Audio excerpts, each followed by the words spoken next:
혹시 모를 일이니까. 정미자는 그렇게 중얼거리며 핸드백을 다시 한번 확인했다.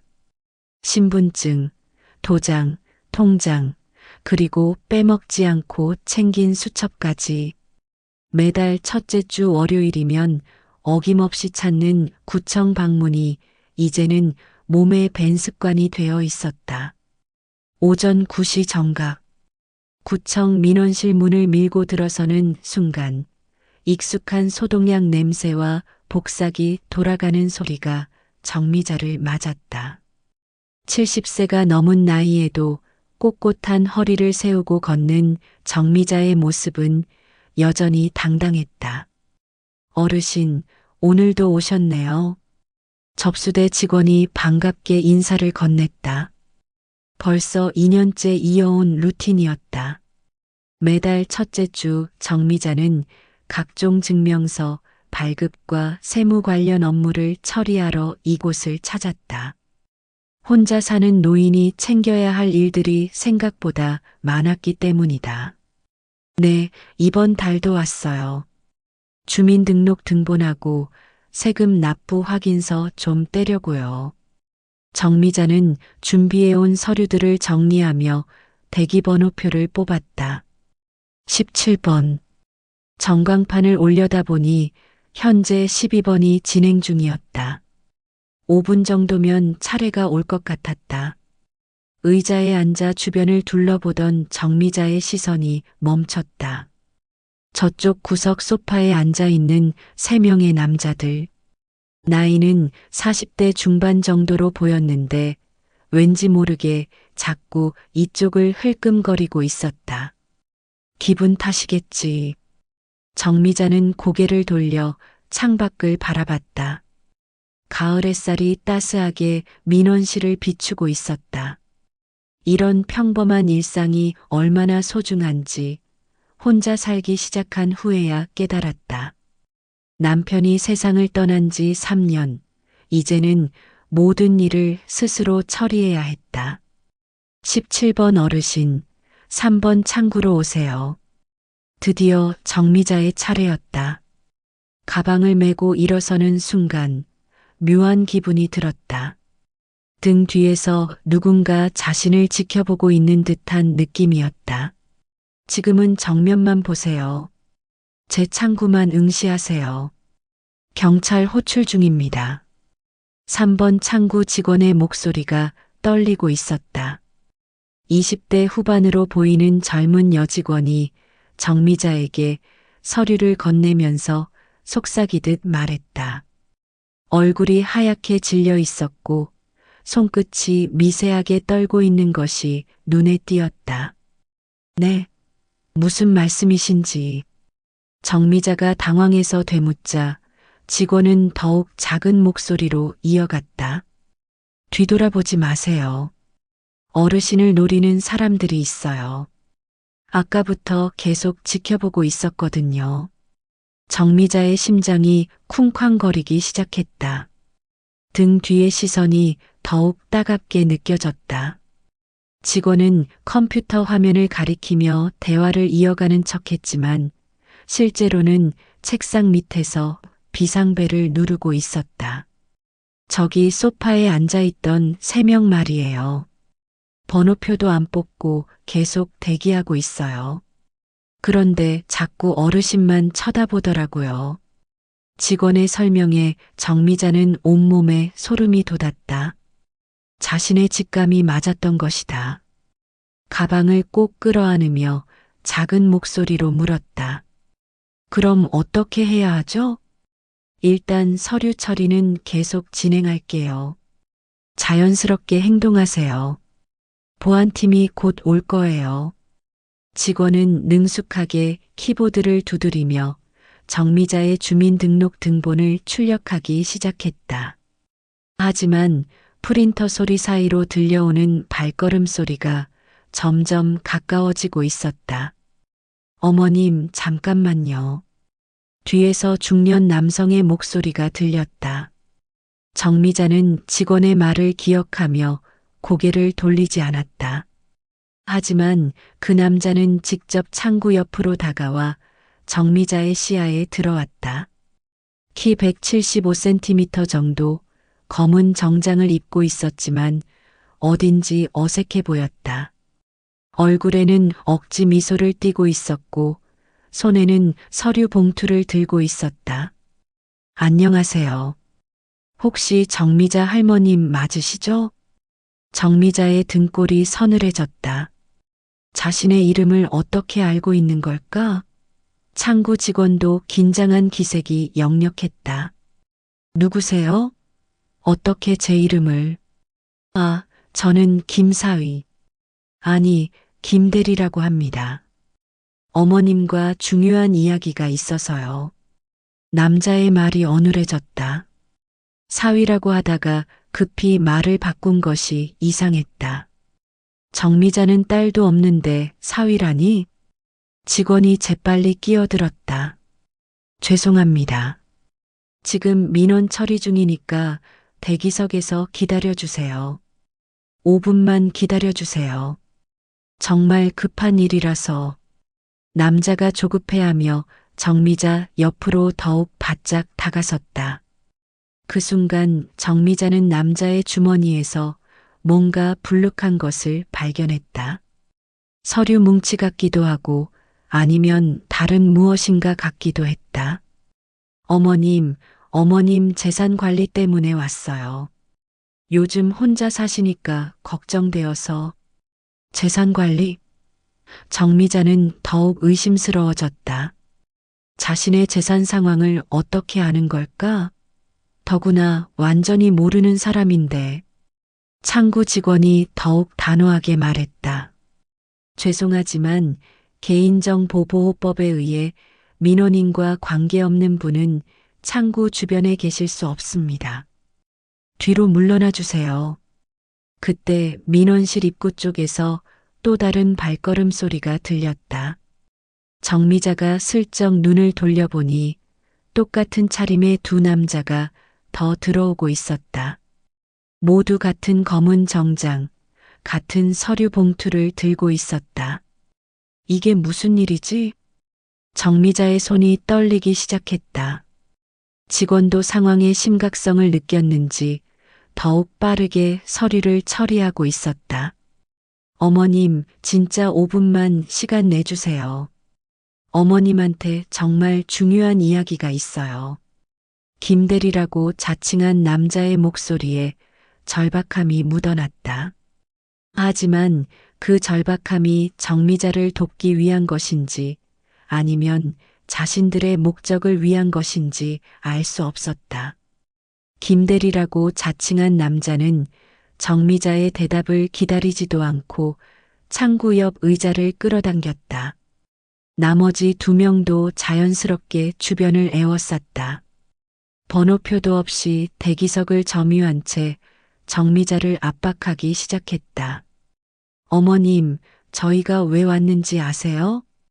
김대리가 서류 봉투를 열어 보이며 말했다. 안에는 각종 서류들이 가지런히 정리되어 있었다. 정미자가 자세히 보려 하자 재빨리 봉투를 닫았다. 요즘 치매 걸리시는 분들이 많아서요. 미리미리 준비해 두시는 게 좋아요. 정미자의 얼굴이 굳어졌다. 치매라니? 자신은 아직 정정하고 기억력도 또렷한데 왜 갑자기 치매 이야기를 꺼내는 걸까? 저는 치매가 아니에요. 누가 그런 말을 했나요? 아, 그런 뜻이 아니라. 두 번째 남자가 끼어들었다. 이쪽은 안경을 쓰고 있었고 좀 더 점잖은 인상이었다. 저희는 실버케어 전문 업체에서 나온 상담사들이에요. 혼자 사시는 어르신들을 위한 맞춤형 서비스를 제공하거든요. 요양원 사전 입소 신청이나 재산 관리 위임 같은 거요. 나중에 정말 필요할 때 미리 준비해 두시면 자녀분들이 편하잖아요. 세 번째 남자까지 가세했다. 이들은 마치 연습한 듯 자연스럽게 대화를 이어갔다. 하지만 정미자는 점점 불안해졌다. 자녀요? 저는 자녀가 없는데요. 잠시 정적이 흘렀다. 세 남자가 서로 눈빛을 주고받는 것이 보였다. 김 대리가 당황한 기색을 감추며 대답했다. 아, 그러시구나. 그럼 더더욱 미리 준비해 두셔야 해요. 믿을 만한 사람에게 재산 관리를 위임하시는 게. 창구 직원이 끼어들었다. 죄송합니다. 민원 처리가 완료되었으니 다음 민원인을 위해 자리를 비켜주세요. 하지만 김 대리는 물러날 기미를 보이지 않았다. 오히려 의자를 더욱 가까이 끌어당기며 정미자에게 밀착했다. 어머님, 정말 중요한 이야기예요. 여기 서류 좀 보세요. 서류 봉투에서 뭔가를 꺼내려 하는 순간 정미자는 직감적으로 위험을 느꼈다. 가방을 꼭 껴안으며 일어섰다. 저는 그런 거 필요 없어요. 집에 가려고요. 잠깐만요. 5분만, 정말 5분만 시간 내주세요. 김 대리가 급하게 일어서며 정미자의 팔을 붙잡으려 했다. 하지만 창구 직원이 재빨리 벨을 눌렀다. 띵동띵동. 민원실에 비상벨 소리가 울려 퍼졌다. 다른 민원인들이 일제히 고개를 돌려 상황을 지켜봤다. 어머님, 진정하세요. 저희가 나쁜 사람들이 아니에요. 안경 쓴 남자가 차분하게 말했다. 하지만 그의 눈빛은 전혀 차분하지 않았다. 조급함과 초조함이 역력히 드러나고 있었다. 그럼 신분증 좀 보여주세요. 어느 회사에서 왔다는 건지 명함도 주시고요. 정미자가 당당하게 요구했다. 70세가 넘었지만 아직 기가 죽지 않았다. 오히려 이상한 상황일수록 더욱 똘똘해졌다. 세 남자가 또다시 당황한 눈빛을 주고받았다. 신분증이나 명함 요구는 예상하지 못했던 듯했다. 그게 개인정보 때문에 함부로 보여드리기가. 그럼 회사 전화번호라도 주세요. 제가 따로 연락드릴게요. 정미자의 추궁이 계속되자 김 대리의 이마에 땀이 맺히기 시작했다. 어머님, 시간이 없어요. 오늘 처리하지 않으면 다음 달까지 기다려야 한다고요. 위임장에 도장만 하나 찍어주시면. 위임장이요? 정미자가 날카롭게 반문했다. 이제 이들의 진짜 목적이 드러나기 시작했다. 처음에는 상담이라더니 이제는 위임장 이야기를 꺼내고 있었다. 민원실 입구에서 보안 요원들의 발걸음 소리가 들려왔다. 김 대리는 초조해하며 더욱 다급하게 말했다. 정말 어머님을 위한 일이에요. 혼자 사시니까 만약에 무슨 일이 생기면 18번 민원인 4번 창구로 오세요. 그때 전광판에서 다음 번호가 호출되었다. 창구 직원이 정미자에게 작은 목소리로 말했다. 어르신, 저쪽으로 가세요. 4번 창구 김 계장님이 도와드릴 거예요. 정미자는 서류를 챙기며 자리에서 일어났다. 세 남자도 따라오려 했지만 창구 직원이 단호하게 막았다. 개인정보보호 구역입니다. 관계자가 아니시면 출입 금지예요. 4번 창구로 향하는 정미자의 뒤를 세 남자가 은밀하게 따라왔다. 개인정보보호 구역이라는 직원의 경고에도 불구하고 적당한 거리를 두며 접근하고 있었다. 어르신, 이쪽으로 오세요. 김 계장이 정미자를 안쪽 상담실로 안내했다. 하지만 문을 닫기 직전 김 대리가 재빨리 발을 들이밀었다. 잠깐만요. 저희도 어머님과 상담할 일이 있어서요. 관계 증명서 있으신가요? 가족이 아니시면 개인 상담에 참석하실 수 없습니다. 김 계장이 단호하게 말했지만 김 대리는 물러서지 않았다.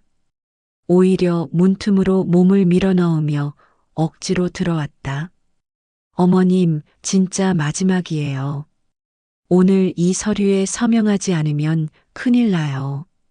김대리가 서류 뭉치를 꺼내며 정미자 앞에 펼쳤다. 복잡한 법률 용어들이 빼곡히 적힌 계약서 같은 것들이었다. 이게 뭔가요? 정미자가 서류를 들여다보려 하자 안경 쓴 남자가 재빨리 중요 부분을 손으로 가렸다. 요양원 사전 입소 동의서하고 재산관리 위임장이에요. 혼자 사시니까 미리미리 준비해 두시는 게. 저는 요양원 갈 생각 없어요. 집에서 잘 살고 있는데 왜 갑자기 이런 걸 써야 하나요? 정미자가 서류를 밀어내려 하자 세 번째 남자가 다급하게 끼어들었다. 어머님, 나중에 치매 걸리시면 이런 서류 못 써요. 그때 가서 후회하시는 분들이 얼마나 많은데. 제가 치매에 걸릴 거라고 누가 정했나요? 정미자의 목소리에 분노가 섞이기 시작했다. 이들이 계속해서 자신을 치매 환자 취급하는 것이 못마땅했다. 김 계장이 끼어들려 했지만 김 대리가 더욱 급하게 말을 이어갔다. 어머님 통장 잔고 보니까 꽤 많던데요. 이런 큰 돈을 혼자서 관리하시기 어려우실 텐데. 정미자의 얼굴이 하얗게 질렸다. 자신의 통장 잔고를 어떻게 알고 있는 걸까? 은행 직원도 아닌데. 개인정보를 어떻게 알아낸 것인지 소름이 돋았다. 누가 제 통장 잔고를 알려줬나요? 그건 개인정보 아닌가요? 아, 그게. 김 대리가 당황하며 말끝을 흐렸다. 실수로 알면 안 될 정보를 알고 있다는 것을 드러낸 것이다. 김 계장이 날카롭게 끼어들었다.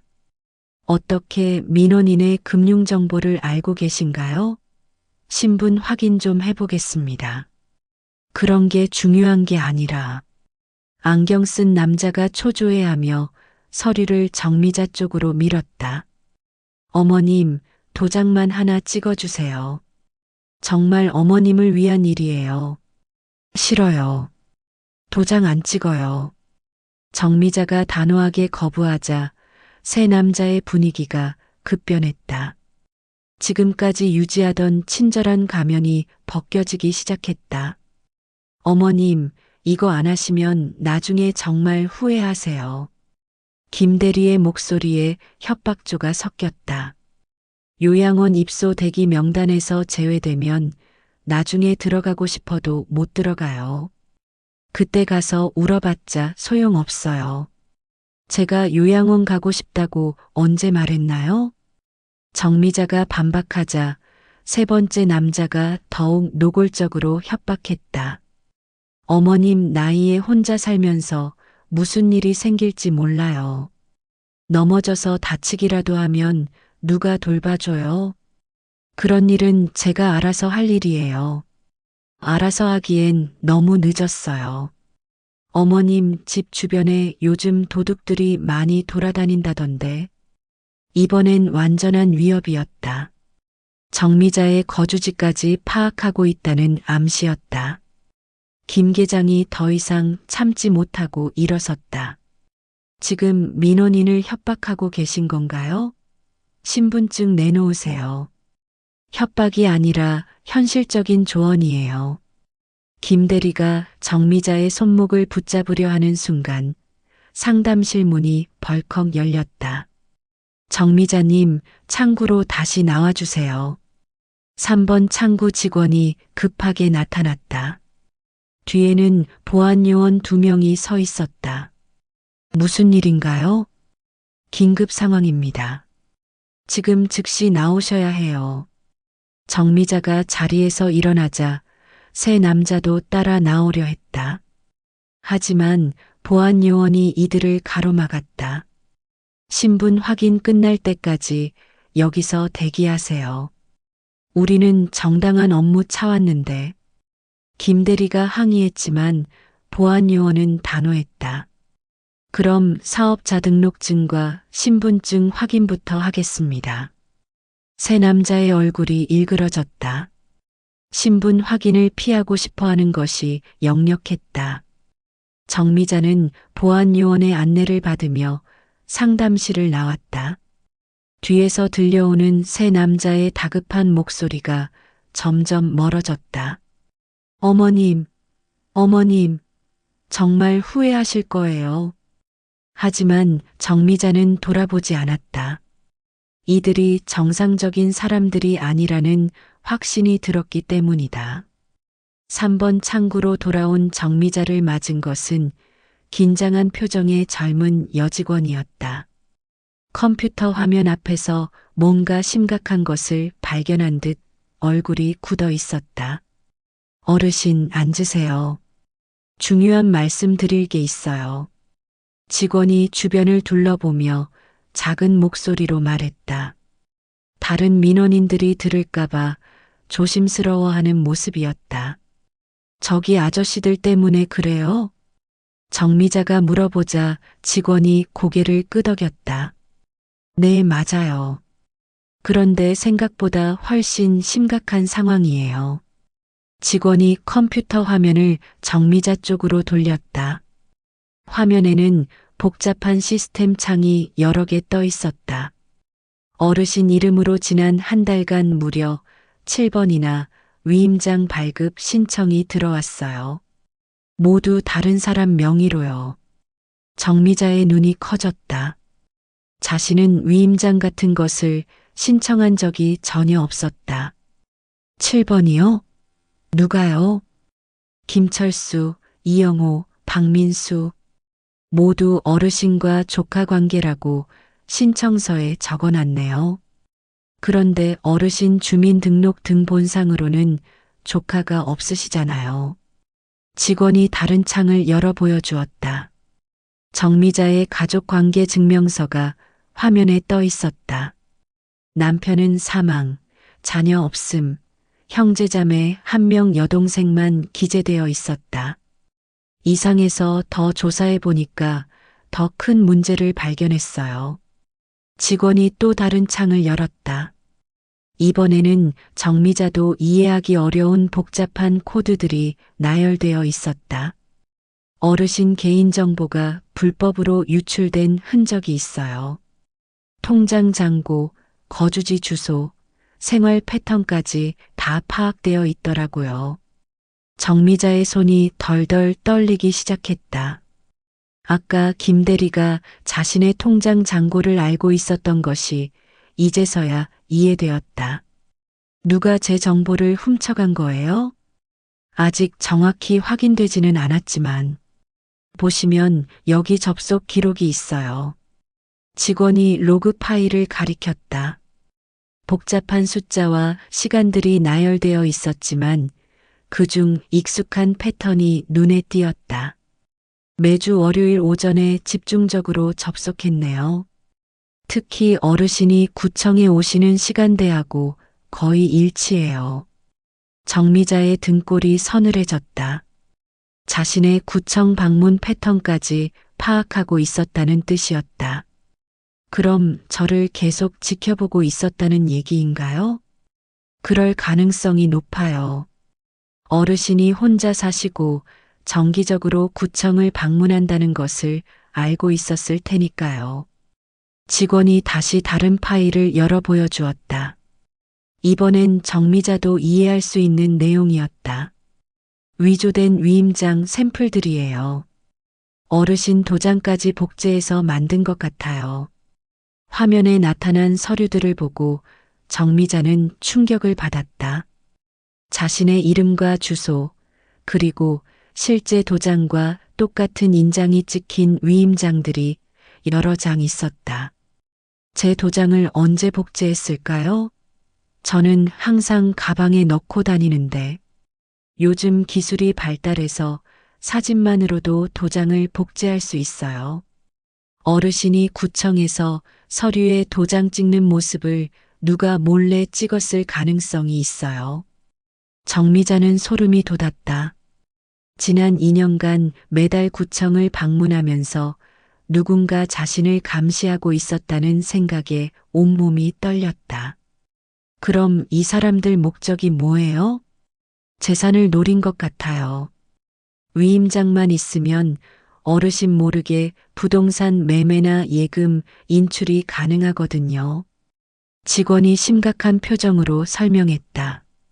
더 무서운 건 요양원 입소 동의서까지 위조하려 했다는 거예요.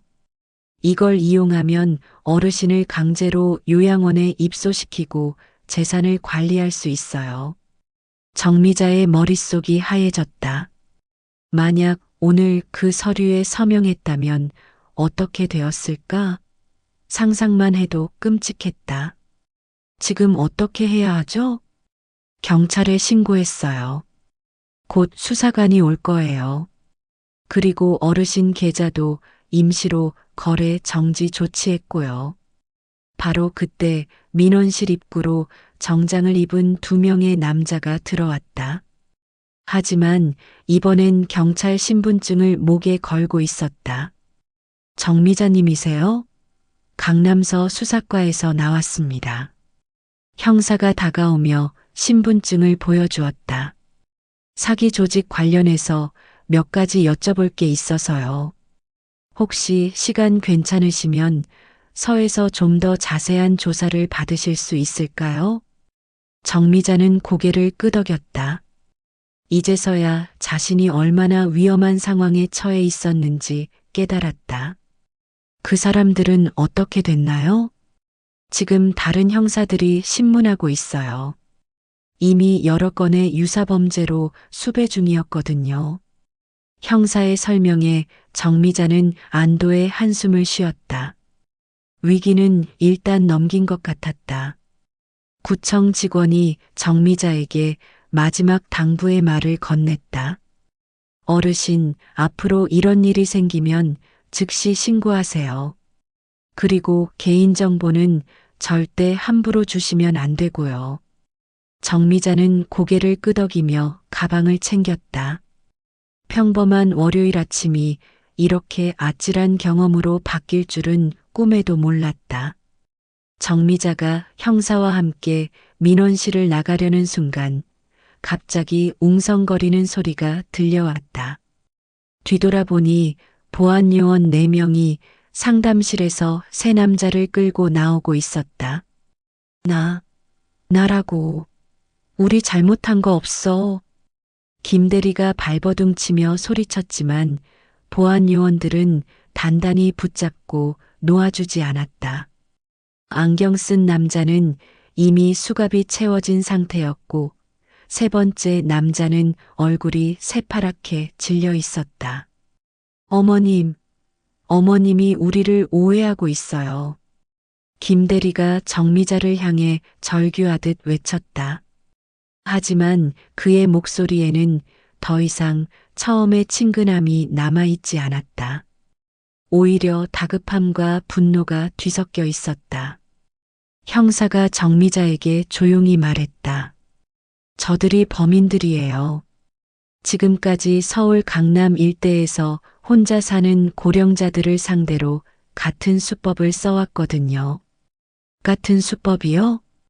네, 구청이나 동주민센터 앞에서 대기하다가 정기적으로 방문하는 어르신들을 타겟으로 삼는 거예요. 몇 달간 관찰해서 생활 패턴을 파악한 다음 접근하죠. 형사의 설명을 들으며 정미자는 소름이 돋았다. 지난 2달간 구청에서 가끔 보였던 낯익은 얼굴들이 떠올랐다. 분명 김대리도 그중 하나였을 것이다. 어머니, 진짜 어머니를 도우려고 했는데. 안경 쓴 남자가 마지막 발악을 했지만 형사가 차갑게 말렸다. 그만하세요. 증거는 다 확보했으니까 변명은 조사실에서 하시기 바랍니다. 그때 또 다른 형사가 서류 가방을 들고 나타났다.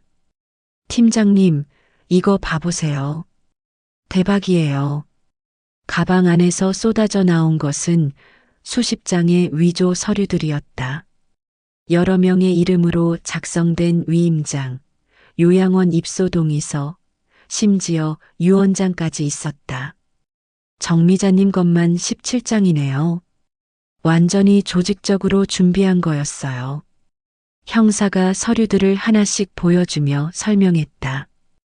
이 서류들만 있으면 어르신 재산을 완전히 차지할 수 있었겠네요. 집도 팔고 예금도 찾고 심지어 요양원에 강제 입원시킬 수도 있었고요. 정미자의 다리가 후들거렸다. 만약 오늘 아침에 조금만 더 순진했다면, 아니면 구청 직원이 눈치채지 못했다면 어떻게 되었을까? 어머님 미안해요. 정말 미안해요. 세 번째 남자가 갑자기 무릎을 꿇고 빌기 시작했다. 저희도 어쩔 수 없었어요. 위에서 시키는 대로 한 거예요. 어머님한테 해를 끼치려던 건 아니에요. 위에서 시킨다고요? 누가 시켰는데요? 형사가 날카롭게 추궁했다. 그건 말할 수 없어요. 남자가 입을 다물자 김대리가 화를 내며 소리쳤다. 아, 이 바보야. 이미 다 끝난 거야. 뭘 더 지키려고 그래. 조용히 해. 보안요원이 김대리의 입을 막았다. 하지만 이미 중요한 단서가 나왔다. 이들 뒤에 더 큰 조직이 있다는 것이었다. 형사가 정미자에게 설명했다. 요즘 이런 조직적인 사기가 많아지고 있어요.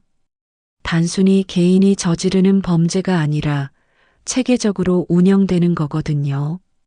그럼 저 같은 피해자가 더 있다는 얘기인가요? 네, 안타깝게도 그렇습니다. 이미 파악된 것만 해도 20여 명이 넘어요. 다행히 어르신은 미수에 그쳤지만요. 정미자는 자신의 운이 얼마나 좋았는지 새삼 깨달았다. 만약 오늘 아침에 다른 창구로 갔다면, 아니면 다른 직원을 만났다면 어떻게 되었을까? 그 직원분께 꼭 고마움을 전해주세요. 그분이 아니었다면, 물론이죠. 그런데 어르신, 한 가지 더 확인해야 할 게 있어요. 형사가 심각한 표정을 지었다. 어르신 개인정보가 어디서 유출되었는지 정확히 파악해야 해요. 단순히 구청에서 관찰만으로는 통장 잔고까지 알 수 없거든요. 정미자의 얼굴이 굳어졌다. 그렇다면 자신과 가까운 누군가가 정보를 넘겨줬다는 뜻이었다. 혹시 최근에 어르신 재산이나 개인정보에 대해 물어본 사람이 있나요? 가족이나 친척, 아니면 이웃 중에서요? 형사의 질문에 정미자는 잠시 생각에 잠겼다. 최근 몇 달 사이 누군가 유독 자신의 생활에 관심을 보인 사람이 있었던 것 같은데. 아, 그러고 보니 정미자의 기억 속에서 한 얼굴이 떠올랐다. 그리고 그 얼굴과 함께 떠오른 기억이 그녀를 더욱 충격에 빠뜨렸다. 경찰서 조사실에서 정미자는 형사 앞에 앉아 천천히 기억을 되짚어보고 있었다. 커피 한 잔을 앞에 두고도 손을 댈 수 없을 정도로 마음이 복잡했다. 형사님, 제 동생이 최근에 자꾸 제 생활에 대해 물어봤어요. 동생분이요? 어떤 것들을 물어보셨는데요? 언제 구청에 가는지, 통장은 어느 은행에 있는지, 집에 혼자 있는 시간은 언제인지. 처음에는 걱정해서 묻는 줄 알았어요. 형사가 메모를 하며 고개를 끄덕였다. 동생분 성함이 어떻게 되세요? 정미영이에요. 저보다 3살 아래거든요. 정미자의 목소리가 떨렸다. 가족을 의심한다는 것이 이렇게 괴로운 일인 줄 몰랐다. 동생분과는 자주 만나시나요? 한 달에 한두 번 정도요. 미영이는 아들 셋이 있는데 다들 결혼해서 살림이 팍팍하다고 늘 하소연하더라고요. 형사가 컴퓨터를 두드리며 뭔가를 확인했다. 정미영 씨, 55세, 주소는 강남구 대치동. 맞나요? 네, 맞아요. 그런데 어떻게 그렇게 빨리? 이미 관련자 조사를 시작했거든요. 그런데 좀 이상한 점이 있어요. 형사가 화면을 정미자 쪽으로 돌렸다. 복잡한 금융거래 내역이 나타나 있었다. 동생분이 지난 3개월간 갑자기 큰 돈을 쓰신 흔적이 있어요. 명품 구매, 해외여행, 아들 사업자금 지원. 총 3천만 원 정도네요. 정미자의 눈이 커졌다. 미영이가 그런 큰 돈을 어디서 구했을까? 그리고 이상한 건 동생분이 사기 조직의 중간책과 몇 차례 만난 기록이 있어요. 형사가 다른 파일을 열어 보여주었다. CCTV 캡처 화면들이었는데 미영이가 낯선 남자와 카페에서 대화하는 모습이 찍혀 있었다. 이 남자가 김철수라고 하는데 오늘 체포된 조직의 리더격 인물이에요. 동생분과 적어도 5번은 만났네요. 정미자는 의자에 푹 주저앉았다. 믿고 싶지 않았지만 증거는 명확했다. 그럼 미영이가 제 정보를 넘겨준 거예요? 그럴 가능성이 높습니다. 하지만 좀 더 조사해봐야 정확한 내용을 알 수 있을 거예요. 바로 그때 조사실 문이 열리고 또 다른 형사가 들어왔다. 팀장님, 정미영 씨 데려왔습니다. 정미자의 심장이 쿵쾅거렸다. 곧 동생과 마주해야 한다는 생각에 손이 덜덜 떨렸다. 잠시 후 문이 다시 열리고 미영이가 들어왔다. 평소와 달리 화장기 없는 얼굴이 초췌해 보였다. 언니, 언니. 미영이가 정미자를 보자마자 울음을 터뜨렸다. 미영아, 너 정말. 정미자도 목이 메었다. 화가 나면서도 동시에 안타까웠다. 언니 미안해. 정말 미안해. 나도 모르게 이렇게 된 거야. 미영이가 무릎을 꿇고 정미자의 손을 붙잡았다. 형사가 차분하게 말했다. 정미영 씨, 진술하시기 전에 먼저 말씀드릴 게 있어요. 거짓말하시면 공범으로 처벌받을 수 있습니다. 미영이가 고개를 끄덕이며 흐느꼈다. 처음에는 정말 언니 걱정 때문이었어요. 혼자 사니까 무슨 일 생기면 어쩌나 싶어서. 그래서 내 개인정보를 남에게 알려준 거야? 정미자의 목소리에 분노가 섞였다. 아니야, 언니. 처음엔 정말 그런 뜻이 아니었어. 그런데 그 사람이 언니를 도와주겠다고 전문적으로 혼자 사는 어르신들을 보호하는 일을 한다고. 그래서 내 통장 잔고까지 알려준 거야? 미영이가 더욱 큰 소리로 울기 시작했다. 언니, 나도 당한 거야. 처음에는 정말 언니를 위한다고 생각했는데 나중에 보니까 그게 아니더라고. 형사가 끼어들었다. 그럼 언제부터 의심하기 시작하셨어요? 지난주에. 그 사람이 갑자기 돈을 주더라고요. 언니 정보 더 알려주면 더 주겠다고. 얼마를 받으셨어요? 처음엔 50만 원, 그 다음엔 100만 원. 총 500만 원 정도. 정미자는 허탈했다. 자신의 안정과 재산이 500만 원에 팔렸다는 사실이 믿어지지 않았다. 미영아, 너는 내가 내 언니라는 걸 잊었니? 아무리 돈이 필요해도 이럴 수는 없는 거잖아. 언니, 정말 미안해. 나도 모르게 점점 빠져든 거야. 애들 학비에, 큰아들 사업 자금에. 정말 절박했어. 미영이의 변명을 들으며 정미자는 더욱 화가 났다. 그럼 나한테 말하지 그랬어. 내가 도와주지 못할 것도 아니고. 언니한테 어떻게 말해. 언니도 혼자 사는데 부담 줄 수 없잖아. 형사가 두 사람을 진정시켰다. 일단 진술은 다 받았으니까 정미영 씨는 추가 조사가 필요합니다. 공범 혐의로 조사받으셔야 해요. 미영이의 얼굴이 새파랗게 질렸다. 형사님, 제발. 저는 정말 언니를 해치려던 게 아니에요. 그건 법원에서 판단할 일입니다. 정미자는 동생을 바라보며 복잡한 마음이 들었다. 화나고 배신감이 들지만 그래도 피부치가 아닌가. 하지만 오늘 겪은 일을 생각하면 쉽게 용서할 수는 없었다. 만약 조금만 늦었다면 자신의 인생이 완전히 망가질 뻔했기 때문이다. 경찰서에서의 조사가 끝난 후 정미자는 집으로 돌아왔지만 마음은 무겁기만 했다.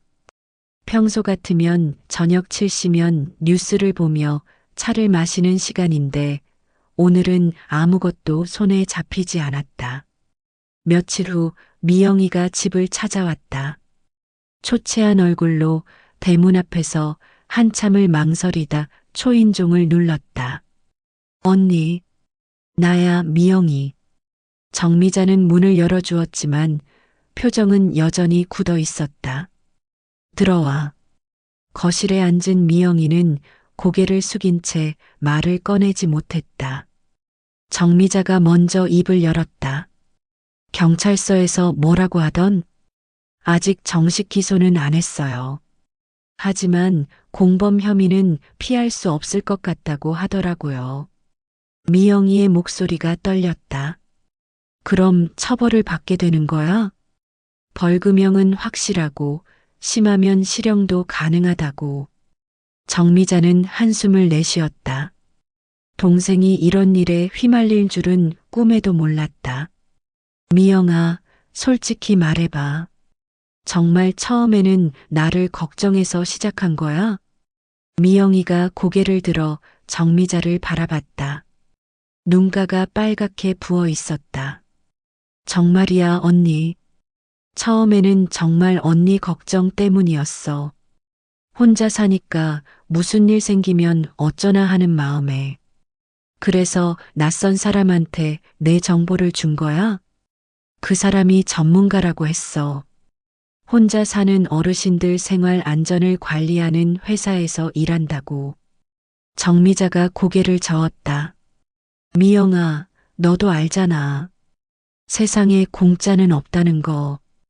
돈도 안 받고 남을 도와주는 사람이 어디 있어? 나도 나중에는 이상하다고 생각했어. 그런데 이미 시작한 거라. 미영이가 다시 울음을 터뜨렸다. 정미자는 동생을 바라보며 복잡한 감정이 들었다. 화가 나지만 그래도 가족이었다. 그리고 미영이 나름대로는 어려운 상황이었다는 것도 이해했다. 큰아들 사업은 어떻게 됐어? 망했어. 사기꾼들한테 받은 돈으로 투자했는데 그것도 다 날렸어. 둘째, 셋째는 취업 준비 중이야. 그런데 이 일 때문에 애들한테도 피해가 갈까봐 걱정이야. 정미자는 잠시 생각에 잠겼다. 동생이 저지른 일은 용서하기 어렵지만 그렇다고 완전히 등을 돌릴 수는 없었다. 미영아, 앞으로는 이런 일 없을 거지? 언니 정말 미안해. 다시는 이런 일 없을 거야. 약속해? 약속할게. 앞으로는 무슨 일이 있어도 언니한테 먼저 상의할게. 정미자가 부엌으로 가서 차를 끓여왔다. 두 사람은 잠시 말없이 차를 마셨다. 미영아, 나도 생각해봤는데 내가 너무 혼자만 살려고 했나 봐. 언니, 너희들한테 부담 주기 싫어서 모든 걸 혼자 처리하려고 했는데 그게 오히려 문제를 만든 것 같아. 미영이가 고개를 들어 정미자를 바라봤다. 앞으로는 중요한 일은 같이 의논하자. 그리고 내 생활에 대해서도 솔직하게 얘기할게. 언니, 대신 너도 어려운 일 있으면 바로 말해. 서로 속이지 말고. 미영이가 정미자의 손을 잡았다. 고마워, 언니. 정말 고마워. 그리고 하나 더. 앞으로는 매주 한 번씩 만나자. 서로 안부도 확인하고. 좋아, 언니. 그날 저녁 미영이가 돌아간 후 정미자는 형사에게 전화를 걸었다. 형사님, 정미자입니다. 어르신, 안녕하세요. 무슨 일이세요? 제 동생 일인데요. 혹시 처벌을 좀 봐줄 수는 없을까요? 처음 범죄고 완전히 속은 것도 있고. 형사가 잠시 생각하더니 대답했다. 선처 의견서를 써드릴게요. 피해자인 어르신이 용서한다면 법원에서도 고려할 거예요. 감사합니다, 형사님. 전화를 끊은 후 정미자는 창밖을 바라봤다. 오늘 하루가 참 길었다. 아침에는 평범한 구청 업무를 보러 갔다가 사기를 당할 뻔하고 동생의 배신을 알게 되고 그리고 다시 화해하기까지. 하지만 나쁜 것만 있었던 건 아니었다. 구청 직원의 도움으로 위기를 넘겼고 경찰의 신속한 대응으로 사기꾼들을 잡았다. 그리고 무엇보다 동생과의 관계를 다시 정리할 수 있었다. 앞으로는 좀 더 조심해야지. 정미자는 마음속으로 다짐했다. 혼자 산다고 해서 모든 걸 혼자 해결하려 하지 말고 믿을 만한 사람들과 소통하며 살아가야겠다고. 그리고 무엇보다 자신을 도와준 사람들에게 감사한 마음을 잊지 말아야겠다고 생각했다. 특히 오늘 아침 자신의 위험을 감지하고 도와준 구청 직원에게는 꼭 감사 인사를 전해야겠다고 마음먹었다. 일주일이 지난 후 정미자는 다시 구청을 찾았다. 이번에는 업무 때문이 아니라 자신을 도와준 직원에게 감사 인사를 전하기 위해서였다. 3번 창구로 다가가니 그날의 젊은 여직원이 민원인을 상대하고 있었다. 정미자는 옆에서 기다리다가 업무가 끝나자 다가갔다. 저, 혹시 기억하세요? 지난주에 도움받았던 정미자예요. 직원이 환하게 웃으며 인사했다. 어르신, 물론 기억해요. 그 후에 어떻게 되셨어요? 덕분에 큰 사고를 면했어요. 정말 고맙습니다. 정미자가 정성스럽게 준비한 선물 상자를 내밀었다. 이런 건 받을 수 없어요. 제가 당연히 해야 할 일을 한 거걸요. 아니에요. 만약 당신이 눈치채지 못했다면 저는 정말 큰일 날 뻔했어요. 직원이 정중히 사양하자 정미자가 간곡하게 부탁했다. 그럼 선물은 안 받더라도 차 한 잔은 같이 해주세요. 제대로 고마움을 표현하고 싶어서요. 점심시간이 되자 두 사람은 구청 근처 카페에서 마주 앉았다. 성함이 어떻게 되세요? 김은지예요. 올해 구청에 들어온 지 1년 됐어요. 은지 씨, 그날 어떻게 그렇게 빨리 눈치챘어요? 은지가 잠시 망설이더니 대답했다. 사실은 어르신을 전에 본 적이 있거든요. 저를요? 언제 어디서? 30년 전쯤이요. 제가 초등학교 3학년 때였어요. 정미자가 놀란 표정을 지었다.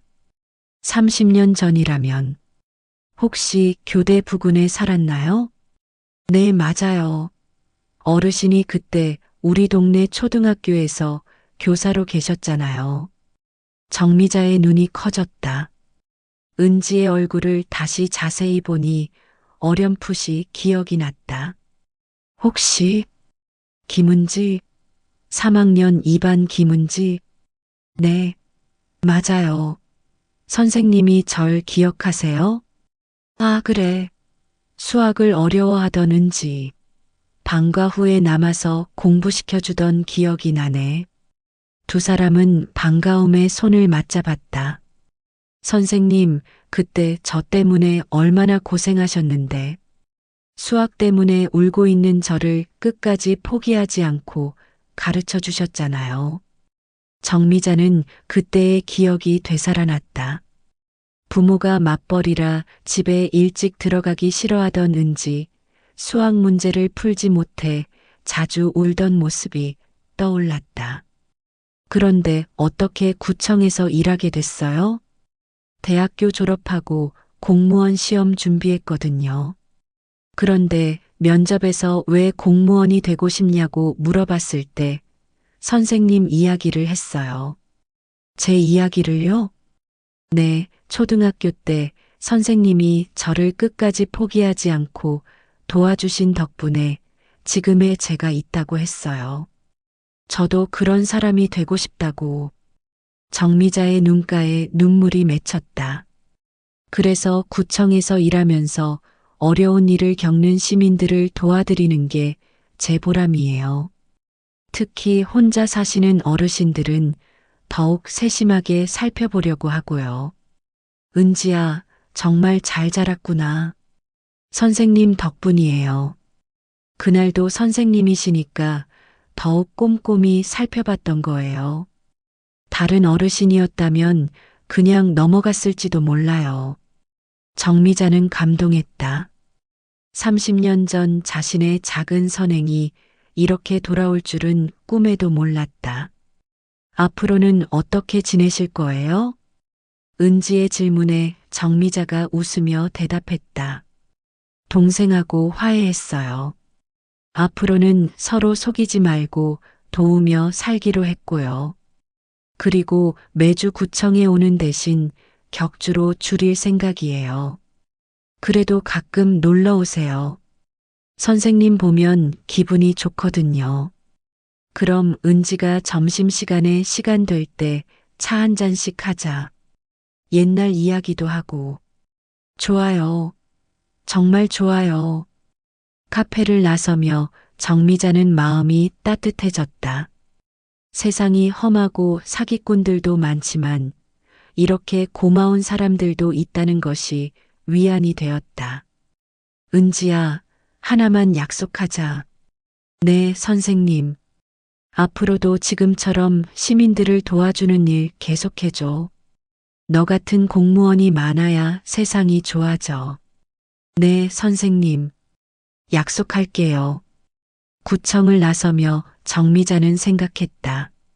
30년 전 자신이 한 작은 친절이 오늘 자신을 구해준 것처럼 지금도 누군가에게는 작은 도움이 큰 힘이 될 수 있다는 것을, 그리고 혼자 산다고 해서 정말 혼자인 것은 아니라는 것도 깨달았다.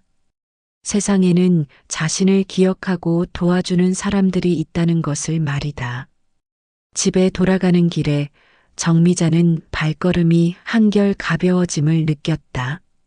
앞으로는 좀 더 조심스럽게, 하지만 두려워하지는 말고 살아가야겠다고 다짐했다.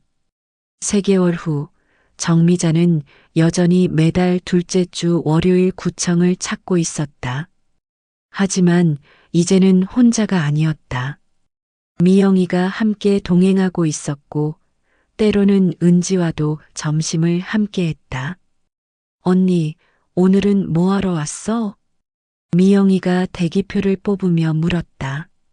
주민등록 등본하고 세금 관련 서류 좀 떼야 해. 그리고 은지한테 인사도 하고. 언니가 그 선생님이었다니 정말 신기해. 세상 참 좁다. 정미자는 웃으며 주변을 둘러봤다. 예전 같으면 혼자 앉아서 조용히 순서를 기다렸을 텐데 이제는 동생과 이런저런 이야기를 나누며 시간을 보낼 수 있었다. 언니, 요즘 기분이 많이 좋아 보여. 그래. 확실히 예전보다는 마음이 편해진 것 같아. 나도 그래. 언니한테 솔직하게 얘기하고 나니까 속이 후련해. 미영이는 법원에서 벌금형을 받았지만 정미자의 선처 의견서 덕분에 실형은 면했다. 그리고 무엇보다 언니와의 관계가 회복되어 다행이었다. 17번 민원인, 3번 창구로 오세요. 정미자의 번호가 불렸다. 3번 창구로 가니 은지가 반갑게 맞아주었다. 선생님, 오늘도 오셨네요. 동생분도 함께 오셨고요. 응, 이제는 중요한 일은 같이 하기로 했거든. 서류 처리를 하면서 은지가 조용히 말했다. 선생님, 요즘 또 이상한 사람들이 구청 주변에서 어르신들 노리고 있다는 소문이 있어요. 조심하세요. 고마워, 은지야. 이제는 혼자 다니지 않으니까 좀 더 안전할 거야. 서류를 받아들고 나오는 길에 정미자는 다시 한번 생각했다. 지난 몇 달간 겪은 일들이 모두 교훈이 되었다. 첫째, 혼자 산다고 해서 모든 것을 혼자 해결하려 하면 안 된다는 것. 가족이나 믿을 만한 사람들과 소통하는 것이 중요하다. 둘째, 개인정보는 아무리 가까운 사람이라도 함부로 알려주면 안 된다는 것. 특히 금융정보나 생활 패턴 같은 것들은 더욱 조심해야 한다. 셋째, 이상한 사람들이 접근할 때는 즉시 의심하고 도움을 요청해야 한다는 것. 혼자 판단하려 하지 말고 전문가나 공무원들에게 상담받는 것이 좋다. 넷째, 과거의 선행은 반드시 돌아온다는 것. 30년 전 제자를 도왔던 일이 오늘의 자신을 구해줬듯이 지금도 누군가에게 작은 친절을 베푸는 것이 중요하다. 언니, 점심 뭐 먹을까? 미영이의 말에 정미자가 웃으며 대답했다. 은지랑 약속이 있어. 같이 가자. 세 사람은 구청 근처 식당에서 점심을 함께 했다. 30년 전의 제자, 70세의 전직 교사, 그리고 55세의 동생이 한 테이블에 앉아 이런저런 이야기를 나누는 모습이 정미자에게는 소중하게 느껴졌다.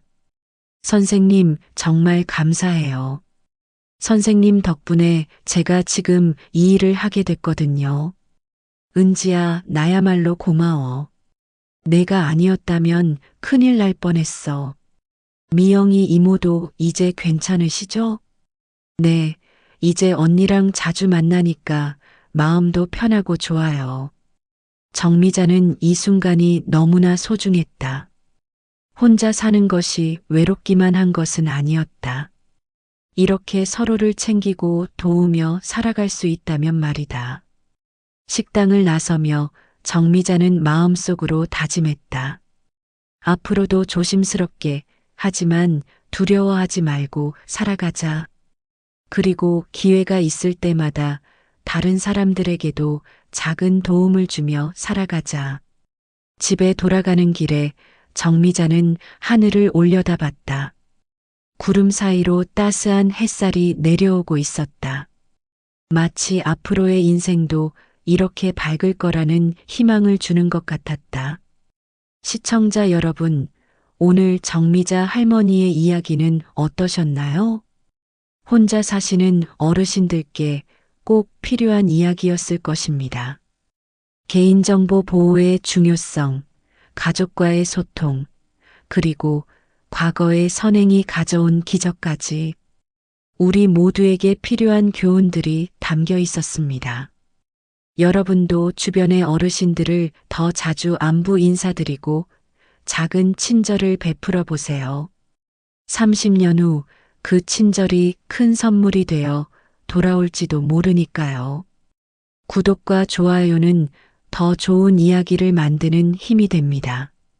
댓글로 여러분의 경험이나 생각도 나눠주세요. 다음에도 감동적인 이야기로 찾아뵙겠습니다.